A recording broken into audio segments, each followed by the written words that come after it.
Irmãos e irmãs, convido para que você abra a sua Bíblia. Hoje o tema da mensagem é Vida Gerando Vida. E o texto que nós estaremos meditando se encontra lá em 2 Reis. 2 Reis no capítulo 4. 2 Reis, capítulo 4, dos versículos 32 a 37.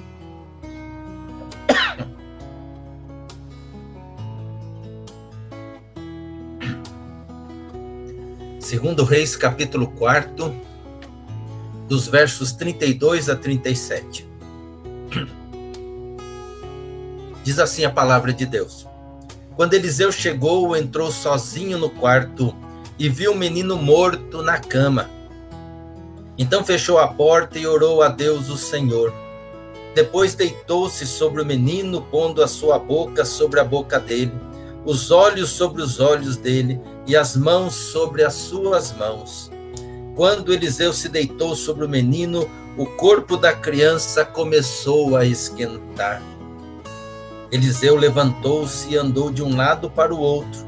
Depois voltou e deitou-se de novo sobre o menino. Aí o menino espirrou 7 vezes e abriu os olhos. Então Eliseu chamou Geazi e mandou que ele chamasse a mãe. Quando a mulher entrou, Eliseu disse: pegue o seu filho. Ela caiu aos pés de Eliseu e encostou o rosto no chão.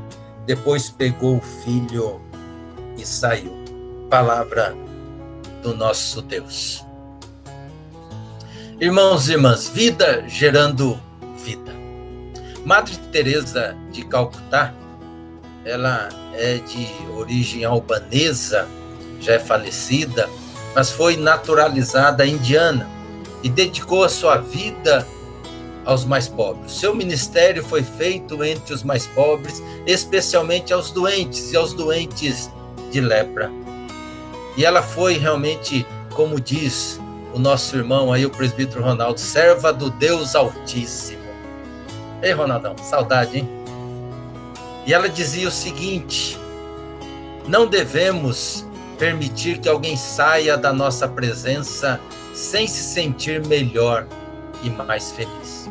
Não devemos permitir que alguém saia da nossa presença sem se sentir melhor e mais feliz. Ou seja, a nossa vida deve ser vivida de tal forma que quando as pessoas tiverem contato conosco, sejam impactadas de forma positiva pelo nosso testemunho de amor, pelo nosso testemunho de compromisso com Cristo Jesus. Que elas sejam impactadas pelo nosso viver em Cristo Jesus, que elas possam ver em nós Cristo Jesus, porque todos aqueles que tinham um encontro com Jesus saíam de forma diferente, ou seja, não eram mais as mesmas, e que nós possamos influenciar de tal forma que as pessoas saiam mais felizes. O texto que lemos está inserido dentro de um contexto maior, onde temos o profeta Eliseu, temos a mulher sunamita, o seu filho e o poder amoroso de Deus. Diz o texto, no verso 8 deste capítulo 4 de 2 Reis, que o profeta Eliseu chegou certo dia em uma pequena cidade chamada Sunem. Essa mulher, que é identificada apenas por sunamita, convidou Eliseu para comer em casa. Depois conversou com seu esposo, e ela tinha posses, ela era rica, e resolveram construir um quarto para Eliseu. Assim, Eliseu, quando passasse por lá, poderia se hospedar ali, porque tinha um quarto para o homem de Deus. E Eliseu ficou sensibilizado com a atitude, com o gesto generoso daquela mulher e a dedicação dela, que resolveu lhe perguntar o que ele poderia fazer por ela, o que ele poderia ajudá-la. E ela respondeu que estava tudo bem com ela, que não precisava de nada. Isso é raro, né? Nos dias de hoje, as pessoas estão tão insatisfeitas que querem sempre alguma coisa. E aquela mulher responde: não, eu estou bem, não preciso de nada. Geazi, o servo de Eliseu, então, diz para Eliseu que a mulher não tinha filhos e o seu esposo estava já avançado em idade. E Eliseu manda chamar a mulher e diz a ela que dentro de 1 ano ela teria um filho. Ela não acredita, né, naquilo que Eliseu fala, porque ela não tinha filho, seu esposo já era avançado em idade, mas passado 1 ano, o filho nasceu. Porque é sempre assim, acreditamos no poder de Deus, que Deus é poderoso para todas as coisas, que não há impossíveis para o Senhor, e até nós citamos isso para as pessoas que nos procuram, mas quando é conosco, quando o problema é nosso, quando a dificuldade é nossa, nós muitas vezes duvidamos. O profeta falava em nome de Deus, e por isso as coisas aconteceram, porque quando Deus fala, as coisas acontecem. Mas certo dia, um menino fica doente, e essa doença foi tão grave que ele veio a morrer. A mulher, diante daquela tragédia, diz então ao marido: está tudo bem, eu vou atrás do homem de Deus. E chegando onde Eliseu estava, se encontra primeiro com Geazi, o secretário de Eliseu, e diz também para ele sobre o menino: está tudo bem. Isso é fé, que mesmo diante da tragédia, confia que Deus está no controle, que Deus está tomando conta, que Deus está ali vendo todas as coisas que estão acontecendo. Tim Keller, ele, num dos seus livros, ele diz o seguinte: quando a dor e o sofrimento caem sobre nós, enfim percebemos que não estamos no controle das nossas vidas e que nunca estaremos. Ou seja, quando vem o sofrimento, quando vem a dor, nós não temos controle, sempre Deus está no controle. Então nós cremos que Deus está tomando conta, que Deus está à frente. A mulher, então, prostra-se diante de Eliseu, chorando, e Eliseu, então, manda Geazi na frente, levando o seu cajado, e diz: olha, Geazi, chegando lá, coloca o cajado em cima do rosto do menino. A mulher não arreda o pé, ela fica ali com Eliseu, e diz que se Eliseu não fosse junto, ela não sairia dali. E Eliseu, então, concorda e vai com ela até a sua casa. Aí acontece aquilo que lemos no verso 32 a 37. O milagre de Deus se realiza, ressuscitando o filho daquela mulher. Mas o que chama a atenção nesse texto não foi o milagre em si, porque eu creio no poder de Deus, nós cremos no poder de Deus para fazer todas as coisas, embora muitas vezes duvidamos, mas nós temos essa fé, nós cremos na palavra de Deus e ela nos ensina sobre o Deus do impossível. Mas o que eu quero compartilhar com vocês é sobre a forma como este milagre aconteceu. Eliseu envia Geazi na frente com o seu cajado, com o cajado de Eliseu, para colocá-lo no rosto do menino, e diz para eles não saudar ninguém, nem responder a alguma saudação, ou seja, ele não tinha que perder tempo. Para Eliseu, a vida é mais importante do que etiquetas, é mais importante do que formalidades, é mais importante do que as coisas. Quantas vezes nós deixamos que estas coisas sobreponham sobre a vida humana? Quantas vezes nós deixamos que as coisas, que a ideologia, né, que o nosso pensar, né, que as coisas que temos sejam mais importantes do que a vida? Geazi faz o que Eliseu mandou, não saúda ninguém, não fala com ninguém, mas nada acontece. Chega lá, coloca o cajado sobre o rosto do menino, e mesmo assim o menino continua morto. Isso também nos ensina que a unção de Deus não está sobre coisas, sobre objetos, mas está em vidas. Não é na água do Rio Jordão, não é no óleo santo, no sal grosso, na toalha ungida ou na arruda que tem unção. Não é a mesa da ceia, não é o púlpito, não é o terno ou os instrumentos musicais. Deus unge vidas e Deus usa vidas. Tem muito crente colocando a Bíblia em cima da cabeça para curar a dor. Certa vez no hospital, eu já falei isso lá na igreja, lá no templo, visitando uma pessoa no hospital, quando realizava o trabalho de capelão hospitalar, uma pessoa falou para mim, deu a receita de fazer um chá com o Salmo 91, ou seja, escrever o Salmo 91 numa folha, aí pega aquela folha, amassa, coloca ali na água, esquenta a água e ali toma, então, ali para que possa resolver os seus problemas, tirar toda a dor, tirar todo o sofrimento. Veja as esquisitices que acontecem no meio evangélico, porque não compreende que o nosso Deus é um Deus relacional, é um Deus que unge vidas, não coisas, não templo, mas vidas. Unção está em vidas, por isso foi preciso que Eliseu fosse até o menino. Foi preciso que Eliseu se dirigisse até o menino.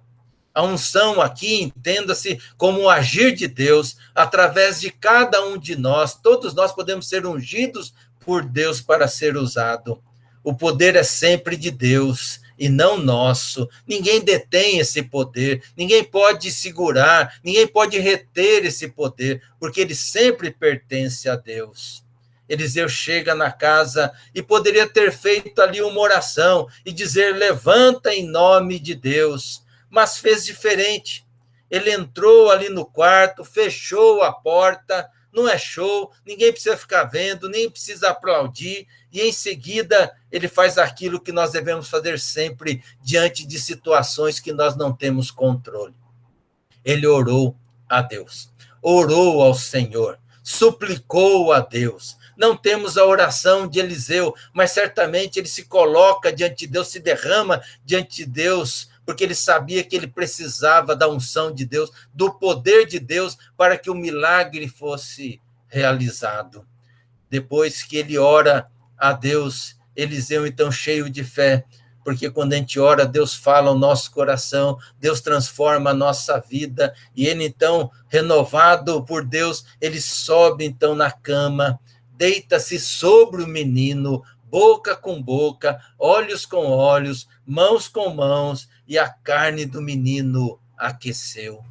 Aí ele desce, anda para lá e para cá, e tornou a fazer a mesma coisa, boca com boca, olhos com olhos, mãos com mãos, e o menino então espirrou 7 vezes e abriu os olhos. O milagre aconteceu.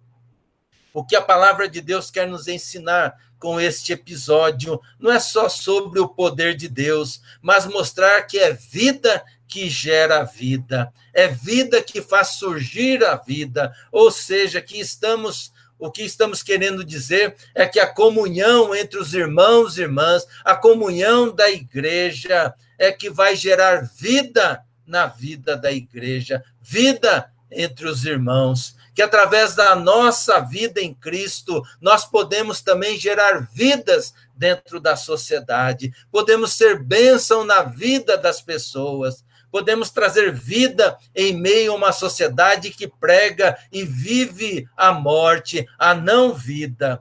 E para ficar mais claro o que estamos querendo dizer, é que pessoas precisam de Deus, mas também precisam de pessoas. Pessoas precisam de Deus, mas também precisam de pessoas. Enquanto não entendermos isso, que preciso do meu irmão, que preciso da minha irmã para ter comunhão com Deus, para a minha relação com Deus, não seremos igreja, mas um ajuntamento de pessoas que professam o mesmo credo religioso, mas que não se conhecem. Foi Deus que nos criou assim, foi Deus que nos fez desta maneira. Vamos olhar lá para Gênesis. Gênesis, no capítulo 2, no verso 18, Deus ali chega para Adão e diz: não é bom que o homem viva só. Não foi Adão que chegou para Deus e fez o pedido: Senhor, eu preciso de alguém, estou me sentindo sozinho, preciso de alguém aqui do meu lado. Não, foi Deus quem disse, foi Deus que propôs isso para Adão. Adão se sentia só e Deus se importa com a nossa solidão. Adão tinha Deus ao seu lado. Lá em Gênesis 3 diz que na viração do dia, ou seja, a tardezinha, Deus então ia até o jardim, Deus caminhava com Adão, Deus conversava com Adão face a face. Deus podia chegar e dizer: ô Adão, eu estou aqui, estou sempre com você, todos os dias aqui com você. Por que você está triste, Adão? Por que essa cara triste, essa cara cabisbaixa? Mas Deus entendeu que Adão tinha alguém acima dele, que é Deus. Também entendeu que Adão tinha aquilo que estava abaixo deles, que são as criaturas, ou seja, os animais. Mas não tinha ninguém ao seu lado, não tinha uma companheira, não tinha alguém para caminhar junto dele. Pessoas precisam de Deus, mas também precisam de pessoas. Precisamos de amigos e amigas, de irmãos e irmãs que estejam ao nosso lado. Isso é bênção de Deus. Lá no livro de Eclesiastes, no capítulo 4, do verso 9 a 12, diz assim: é melhor haver dois do que um, porque duas pessoas trabalhando juntas podem ganhar muito mais. Se uma delas cai, a outra ajuda a se levantar. Mas se alguém está sozinho e cai, fica em má situação, porque não tem ninguém que o ajude a se levantar. Se faz frio, dois podem dormir juntos, se esquentar. Mas um sozinho, como é que vai se esquentar? Dois homens podem resistir a um ataque que derrotaria um deles se estivesse sozinho. Mas uma corda de 3 cordões é difícil de arrebentar. É assim, precisamos uns dos outros, precisamos dessa comunhão. Nós precisamos de Deus, mas precisamos também uns dos outros, dos irmãos e irmãs, dos amigos e amigas. Precisamos de Deus, mas precisamos de pessoas. Segunda coisa, Deus e o ser humano é o ser humano sozinho.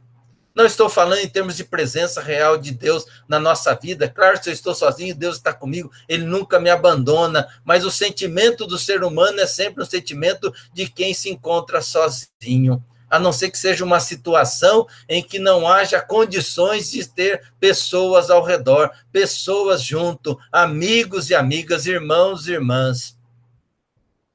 Quando alguém diz, eu não estou sozinho, estou eu e Deus, é porque essa pessoa está se sentindo sozinha. Quantas pessoas na visitação, no hospital, elas diziam isso, ela falava, não estou sozinha, não, estou eu e Deus aqui, porque eu perguntava, tem algum parente visitando você, né? Tem pessoas, né, visitando você, ela falava, não, né? Eu falava, então você está sozinha? E ela dizia, não, estou eu e Deus. Mas eu percebia pelo semblante, pela entonação da voz, que ela colocava que estava se sentindo sozinha. Deus nos criou para os relacionamentos, para nos relacionarmos uns com os outros, e não para vivermos sozinhos. Na Bíblia, há várias passagens que mostram isso. Moisés, vamos citar só um, aí para não nos alongarmos, vamos citar Moisés. Moisés precisou de alguém do seu lado. Deus chama Moisés ali na sarça, através da sarça ardendo em chamas, e diz, vai libertar o meu povo do Egito, Moisés. Eu estou vendo o sofrimento do meu povo, eles estão clamando, o sangue deles está sendo derramado, então vai lá, você vai libertar o meu povo lá do Egito. E diz mais, olha, Moisés, eu vou estar contigo sempre. Pode dizer que o eu sou está contigo, que o mandou para libertar o povo. Moisés olha para a sarça pegando fogo e diz, estou fora, eu não. Quem sou eu para ir diante de Faraó e dizer para libertar o povo? Deus então diz, porque Deus é muito paciente, e Deus então diz, joga o teu cajado no chão. E Moisés joga, e o cajado transforma-se numa serpente, e logo em seguida voltou ao normal. Moisés olha para a sarça, olha para o cajado, e mesmo assim diz, estou fora, nem com o cajado dá. Deus então fala novamente para Moisés, Moisés, põe a tua mão no peito. E Moisés põe, e ela fica leprosa. Ele diz, põe de novo, ele põe de novo, e ela é curada imediatamente. Moisés, então, olha para a sarça, olha para o cajado, olha para a mão e diz, estou fora, eu não sei falar, sou pesado de língua. E Deus, então, pacientemente diz, leva a teu irmão contigo. Leva o teu irmão Arão, que com Moisés mudou de nome, Arão. Talvez porque ele era gago, né? Então ficou Arão.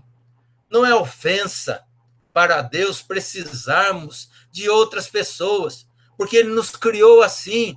E isso não veio depois do pecado, mas antes, na criação do homem e da mulher. Não foi o pecado que criou esse sentimento aí de solidão, ou melhor, que criou esse sentimento de que nós precisamos dos outros. Não, foi antes. Deus já nos criou assim. Quando criou Adão, disse: você precisa de alguém do seu lado. E Deus criou Eva. Ou seja, nós precisamos uns dos outros. Por isso que está aí a foto da igreja, a foto dos irmãos e irmãs. Ah, irmãos e irmãs, quando eu olho para essas fotos, quando eu vejo o povo de Deus, vejo alguns vídeos, o coral cantando, meu coração aperta, sinto uma saudade enorme, o quanto eu preciso de vocês, o quanto eu preciso estar com vocês, o quanto eu preciso de vocês para a minha relação com Deus. O apóstolo Paulo, quando estava preso, escreveu a Timóteo, lá em 2 Timóteo 4, ô Timóteo, venha logo, estou precisando de você, e venha aqui, chegue antes do inverno aqui é frio, preciso de você aqui. Paulo era um homem cheio do Espírito Santo e precisava de pessoas ao seu lado.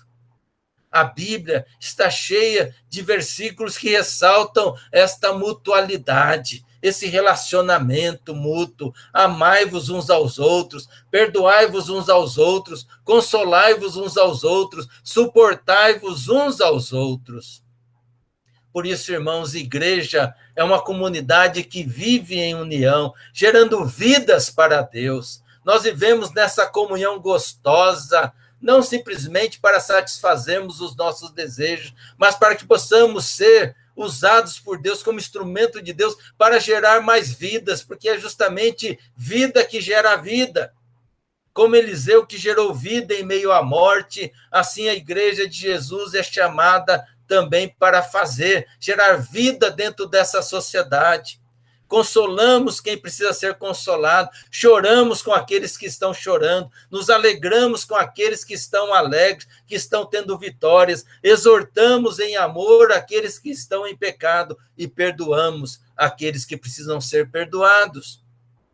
Não existe um método, uma forma, um instrumental para sermos igreja e gerarmos vida. Não é o cajado, ou seja, não é a liturgia, não são as músicas, não são as bandas, os grupos, o pastor, mas vida sendo aquecida por outra vida nesse relacionamento.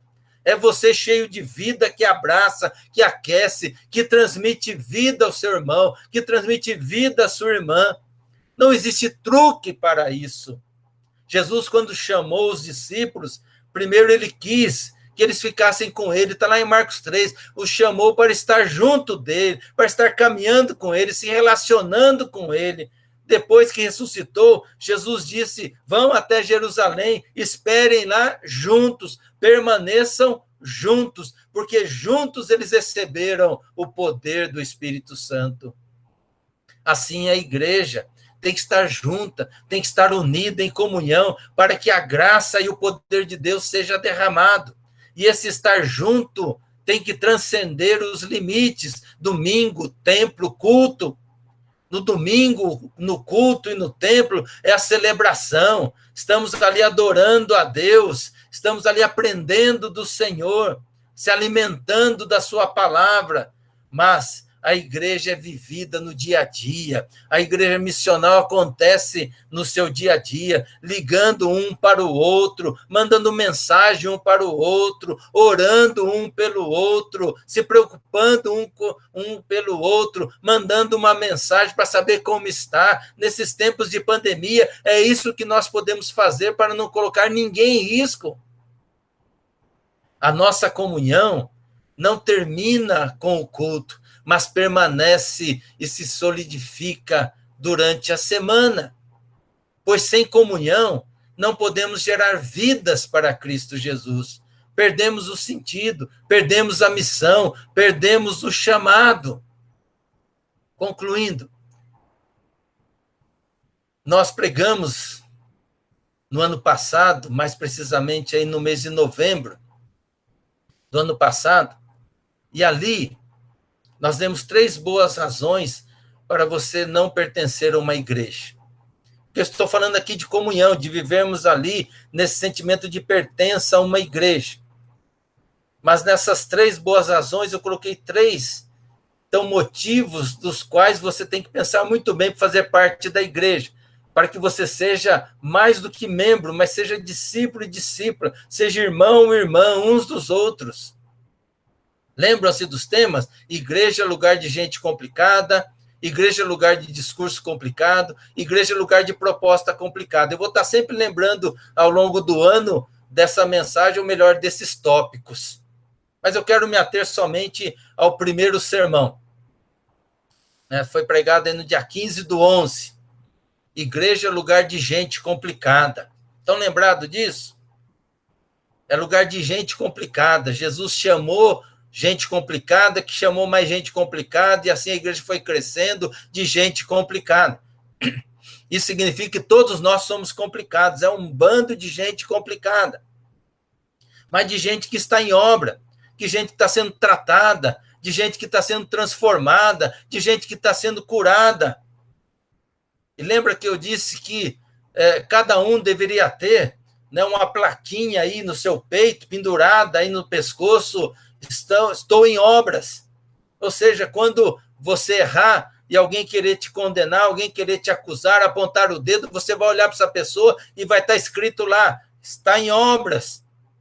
E você vai pensar 2, 3, 10 mil vezes antes de falar alguma coisa, porque você vai olhar para você também e vai ver que você está em obras. Por isso não devemos buscar perfeição no irmão, na irmã. Quando a gente fala em comunhão, nós estamos falando de vivermos aí, aceitando, vivermos uns com os outros e aceitando uns aos outros do jeito que eles são, que estão sendo tratados por Deus, transformados por Deus. Porque todos nós estamos em obras. Comunhão não significa um amontoado de pessoas perfeitas, mas um movimento de pessoas imperfeitas que encontram em Cristo uma razão para viver. Não só para viver, como para morrer também. Que se submetem ao tratar de Jesus e por isso passam a ser pessoas que geram vidas para Deus. Que seja assim conosco, em nome de Jesus. Que 2021 possamos gerar muitas vidas em nome de Jesus. Que possamos ter essa consciência que somos um bando de gente complicada, mas que se propuseram pelo chamado de Deus, pela graça de Deus, a viver em comunhão, a viver ali ajudando um ao outro, suportando, servindo de suporte um para o outro, a fim de que todos nós cresçamos na graça e no conhecimento de Cristo Jesus. Eu quero concluir com mais uma frase de Madre Teresa de Calcutá. E ela dizia assim: não é o quanto fazemos, mas quanto amor colocamos naquilo que fazemos. Não é o quanto damos, mas quanto amor colocamos em dar. Ou seja, é aquilo que Paulo fala: tudo que vamos fazer, façamos em amor. E tudo que vamos fazer em relação ao nosso irmão, à nossa irmã, façamos com amor, porque o amor nos orienta, o amor nos edifica, o amor nos faz compreender as falhas uns dos outros. E assim vamos vivendo em comunhão, e assim nós vamos percebendo que dependemos um do outro para a nossa relação com Deus, e assim nós vamos gerando vidas para a glória do nosso Deus. Eu creio que será um ano muito abençoado, porque o nosso Deus está conosco, Jesus está presente, o Espírito Santo está agindo, e vamos gerar muitas vidas em nome de Jesus. Amém.